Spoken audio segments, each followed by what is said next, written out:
హోమాల్లో అనేక రకాలు ఉన్నాయి. అందులో ఒక్కొక్క దానికి ప్రత్యేక ఫలితం ఉంటుంది. సాధారణంగా హోమాలను పంట పొలాల్లో నిర్వహించాలి. పూర్వకాలంలో పంట పొలాల్లోనే హోమాలు నిర్వహించేవారు. ముఖ్యంగా చెరుకు, అరటి తోటలను పండించే పంట పొలాల్లోనే నిర్వహించాలి. పంట పొలాలను ఆవులతో మేత మేయించాక శుభ్రపరిచి హోమం చేయడం ఆనవాయితీ. అయితే ప్రస్తుతం హోమాలు సైతం హైటెక్ తరహాలో జరుగుతున్నాయి. సిమెంట్ లేదా టైల్స్ నేలల్లో ఇంటి నిర్మాణం కోసం చేపట్టే ఇసుకపై ఇటుకలను పేర్చి హోమాలు చేస్తున్నారు. ఇలా చేయడం ద్వారా చేసే హోమానికి తగిన ఫలితం లభించదని పురోహితులు చెబుతున్నారు. ఇంకా చెప్పాలంటే ప్రస్తుతం హోమాలు నిర్వహించేందుకు వస్తున్న పండితుల చేతుల్లో సెల్ ఫోన్లతో వస్తున్నారు. హోమం జరుగుతుండగానే సెల్ ఫోన్ మోగితే మాట్లాడుతూ మంత్రాలు జపిస్తున్నారు. ఇది సరైన పద్ధతి కాదు. హోమం చేయిస్తున్నప్పుడు కొన్ని మంత్ర పదాలను ఉచ్చరించే సమయంలో దృష్టంతా దానిపైనే ఉండాలి. అలా చేసే హోమంపై పూర్తి దృష్టిని సారిస్తేనే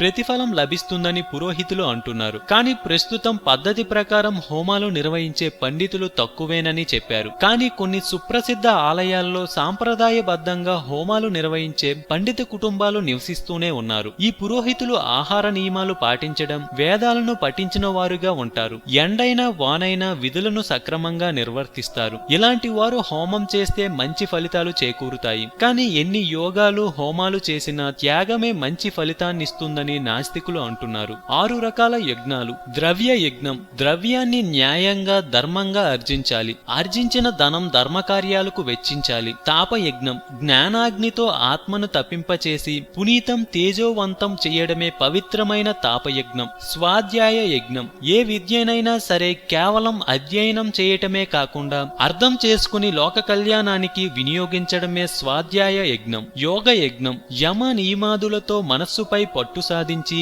మానసిక శక్తి సంపాదించటమే యోగ యజ్ఞం. జ్ఞాన యజ్ఞం. మనిషి తానెవరు, ఎందుకు పుట్టాడు, ఏం చెయ్యాలి అని ఆలోచించి తపించి ఆత్మదర్శనానుభావం పొందాలి. అదే జ్ఞాన యజ్ఞం. సంసిత యజ్ఞం. తనలోని కామక్రోధ మదమాత్సర్యాలను జయించి నియమబద్ధకంగా కర్మాచరణ చెయ్యడమే సంసిత యజ్ఞం. హిందూ తత్వం గురించి మరెన్నో గొప్ప గొప్ప విషయాలు తెలుసుకోవాలనుకుంటే మా ఛానల్ ని సబ్స్క్రైబ్ చేయండి. ఈ వీడియో మీకు నచ్చినట్లయితే లైక్ చేయండి, షేర్ చేయండి. ఏమైనా చెప్పాలనుకుంటే కామెంట్ ని పోస్ట్ చేయండి.